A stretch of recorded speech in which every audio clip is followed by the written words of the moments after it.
अखण्डमण्डलाकारं व्याप्तं येन चराचरं तत्पदं दर्शितं येन तस्मै श्रीगुरुवे नमः।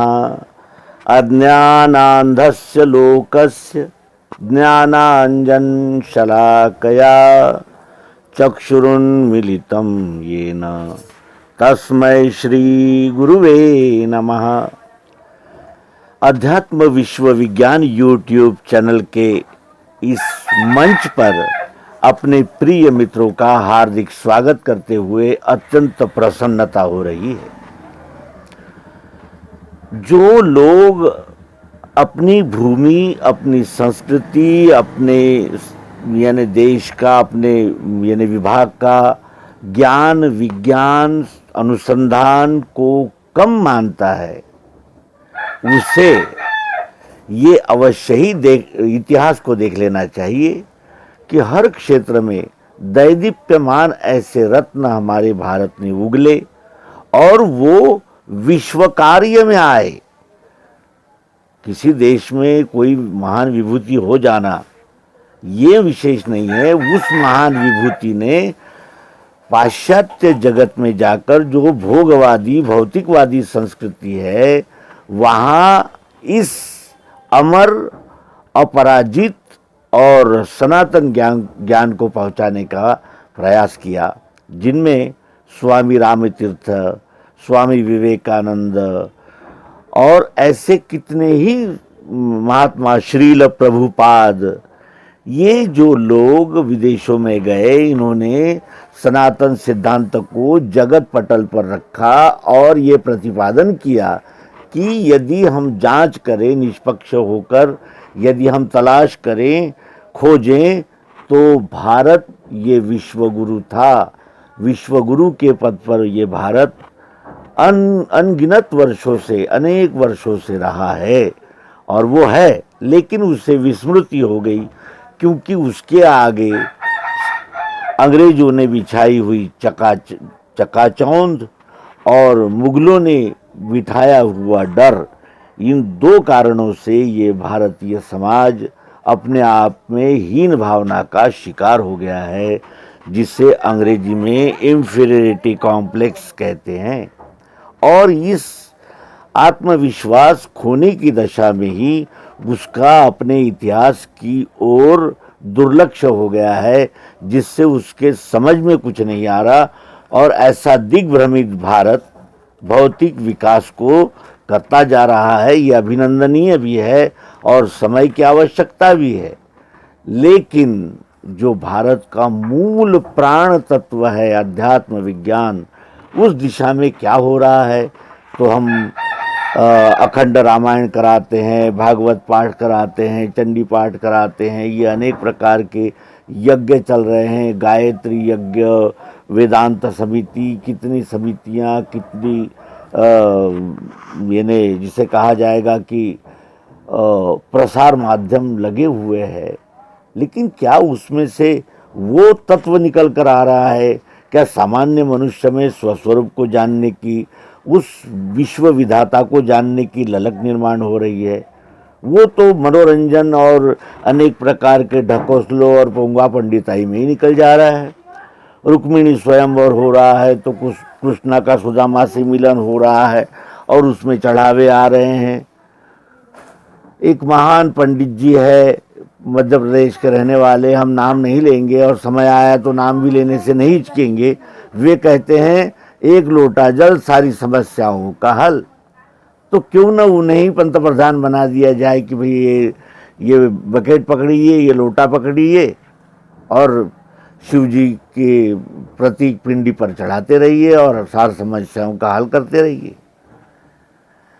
कहने का आशय यह है, एक तो अंधविश्वास के कूप में फेंकने का इस मानवता को, इस भारत की पवित्र संस्कृति को, या फिर खेल खिलौने जैसा रोचक बना दिया जाए कि राधा कृष्ण की लीला ही चारों तरफ हो रही है और वो 16,000 कितनी नारियों से श्री कृष्ण ने विवाह किया था और इस प्रकार की बातें फैलाई जाए।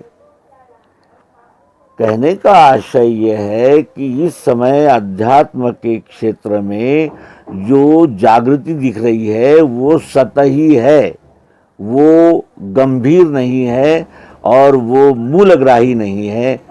वो इसी प्रकार रोचक, भयानक और कथा कहानियों में ही ये भीड़ को लगाए रखते हैं और ऐसे मूर्खतापूर्ण तर्क देते हैं, एक लोटा जल सभी समस्याओं का हल।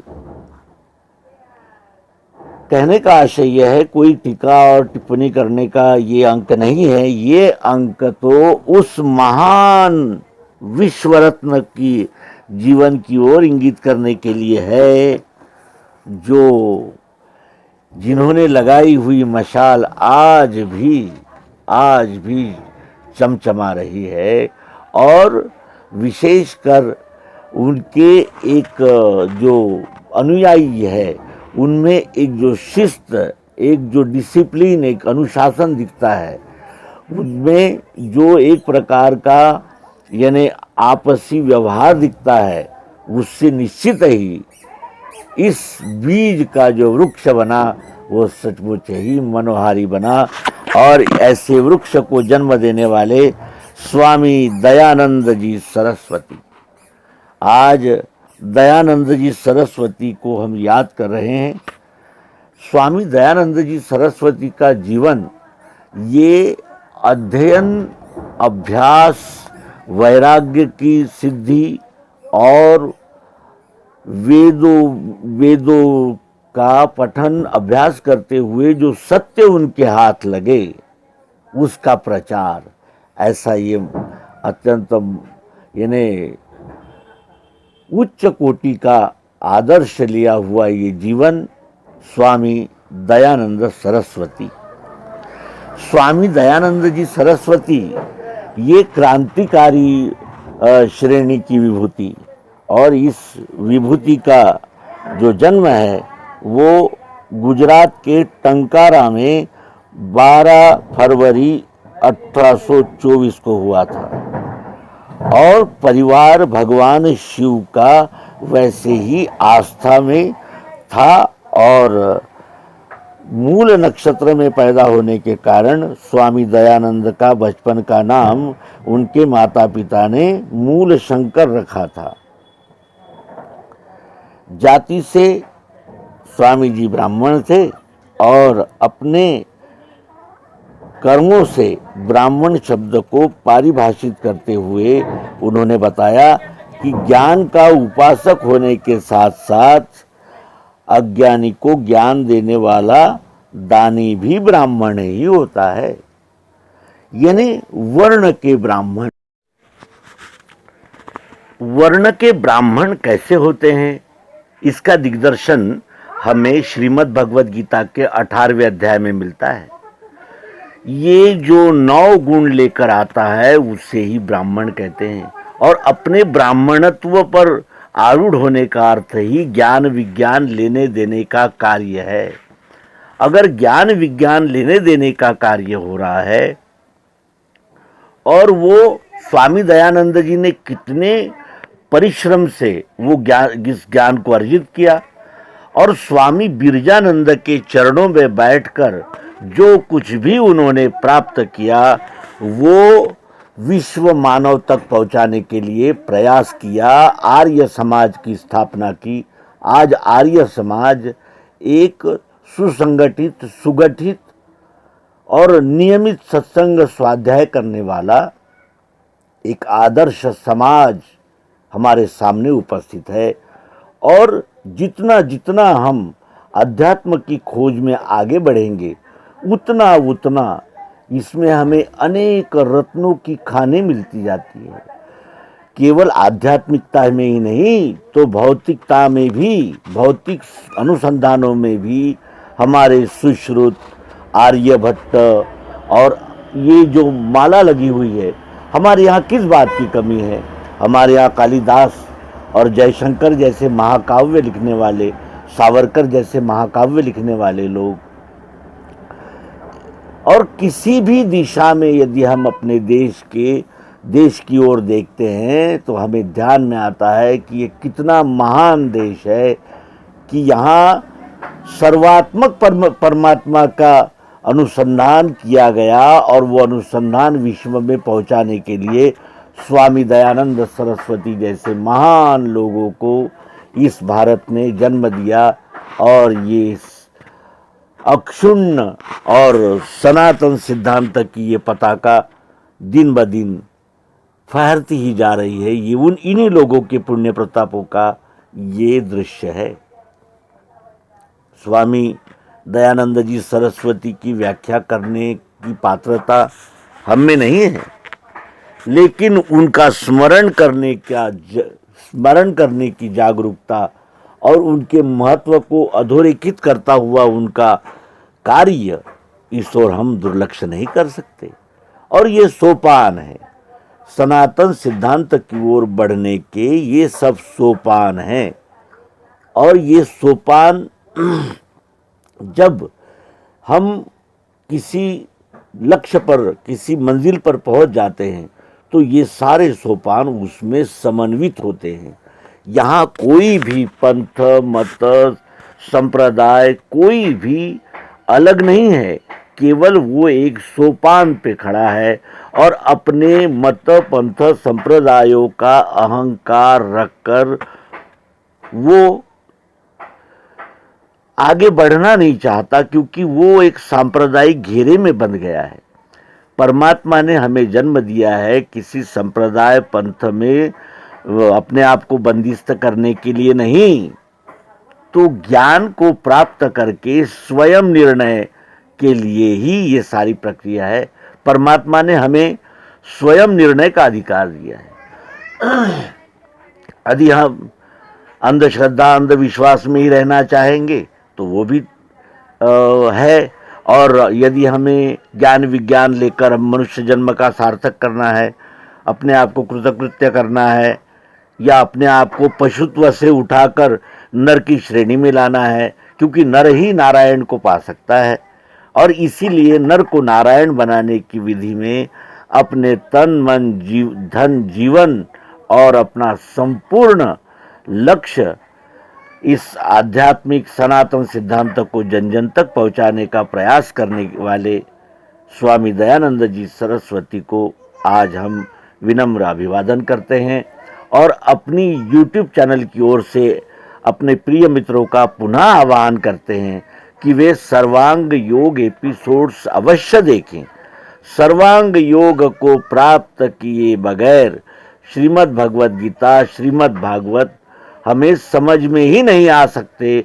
और तब तक ये हमारा जो भागवत सप्ताह होते हैं, क्या हमने रामायण में श्री राम लक्ष्मण संवाद सुना है? क्या हमने श्री राम हनुमान संवाद सुना है? क्या हमने श्री राम और विभीषण संवाद सुना है? क्या कहा है? सो अनन्य जाके असमति न टरे हनुमंत, मैं सेवक सचराचर रूप स्वामी भगवंत।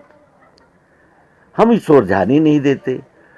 श्रीमद यानी श्री रामचरित मानस में सोहम वृत्ति प्रचंडा यानी अंतिम ज्ञान संतों महंतों ने देने का हमें प्रयास किया, लेकिन हमने उससे अर्थ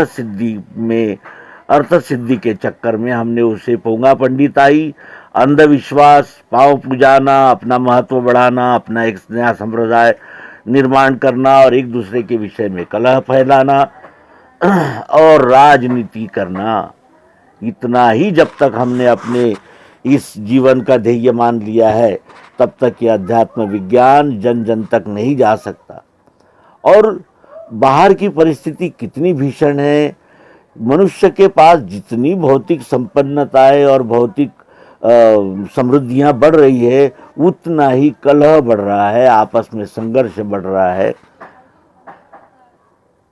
कहीं भी भौतिक विकास को प्राप्त करने पर समाधान नहीं हो रहा है। मनुष्य भौतिकता में सुख तलाश कर रहा है, जबकि सुख वहाँ है ही नहीं। जब तक हम अपने आप को नहीं जानेंगे, तब तक हमारा सुख किसमें है, इसका निर्णय भी हम कैसे कर सकेंगे। और इसीलिए ऐसे समय इन विभूतियों का स्मरण अवश्य ही हमें प्रगति पर प्रोत्साहनदायक, प्रेरणादायक और अध्यात्म विज्ञान के प्रति और अधिक समर्पित होने की प्रेरणा देने वाला सिद्ध होता है। तो यहाँ इस अंक को विराम देंगे। नर्मदे हर सद्गुरु भगवान की जय, विश्वरूप परमात्मा की जय। ओम शांति।